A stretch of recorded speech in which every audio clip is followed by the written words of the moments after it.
Hi everyone! Good afternoon! Kain tayo! Yung aking ulam for today is tahong. Tahong siya guys. Ayan siya oh. Ginisang tahong. Very simpleng ulam. Ulam, Pinoy ulam. Ano ba ang ating ngayon? Ano ba ang latest chismis sa ating madlang sukmed? Mga kamaritis dyan. Mga slight maritis lang naman na. Hindi naman yung as in talaga. Mga slight lang no. Slight maritis. May napanood akong video kahapon. Ayun nga guys. Yung tungkol kay tungkol doon sa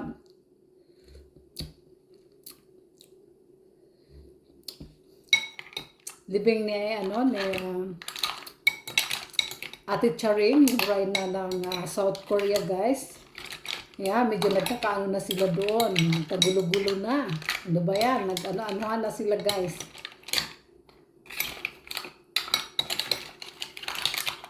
Yan siya.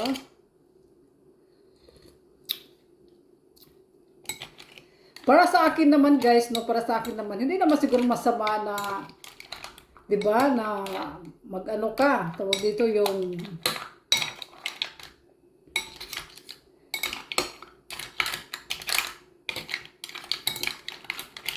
ano ba sabi ni Madam, yung hindi naman masama na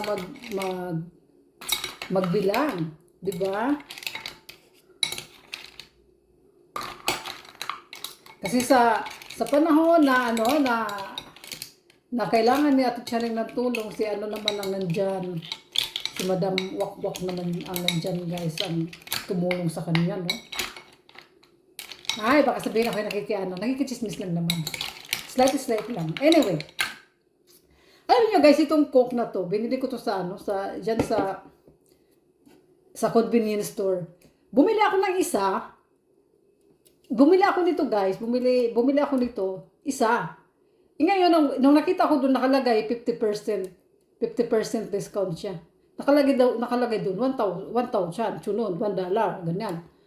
Nung magbabayad na ako sa counter, sabi pa naman ay 2,000. Edi sabi ko, hey, halika. Sabi ko na sa tindera, sabi ko, 50% off? Ay, Diyos ko.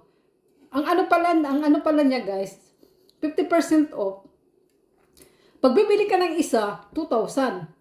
Pag dalawa, 2,000. Edi sabi ko, ay dalawahin ko na lang para 2,000. Ayun, yun lang guys. Ay, ako hindi ko maintindihan ba't ganun.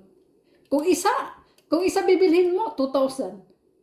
Pag dalawa, 2,000. Kasi syempre, dalawahin mo na para hindi lugi. O, diba? Ganun lang. Thanks for watching. Ngayon, mahaba na naman yung aking video, guys. Nako, mahirap na pag mahaba.